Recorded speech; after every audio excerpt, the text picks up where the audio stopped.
फाल्गुन मास कथा अध्याय 23। अब सुनेंगे शिव महापुराण का अगला अध्याय। संत कुमार व्यास संवाद सूत्र। सूत जी कहते हैं, हे हरिहर, इस संवाद का अर्थ बताते हुए मैं एक प्राचीन वृत्तांत का वर्णन करता हूँ, जिसे आप ध्यानपूर्वक सुनना। बहुत समय पहले की बात है।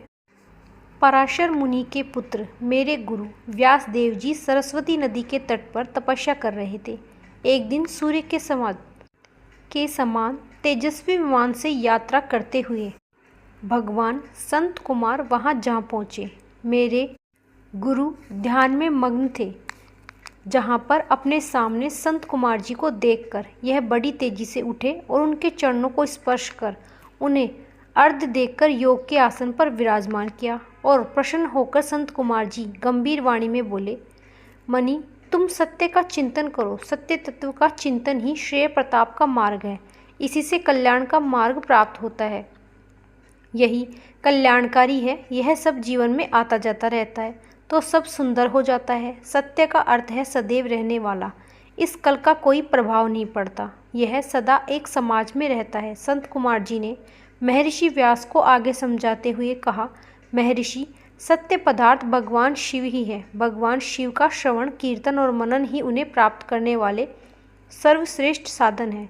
पूर्व काल में मैं दूसरे अनेक साधनों के भ्रम में पड़ा घूमता रहता था। तपस्या करने मंत्राचल पर जा कुछ समय बाद महेश्वर शिव की आज्ञा से सबके साक्षी तथा शिव गानों में स्वामी नंदिकेश्वर वहां आए और स्नेह पूर्वक मुक्ति का साधन बताते हुए बोले, भगवान शंकर का श्रवण, कीर्तन और मनन ही मुक्ति का स्रोत है।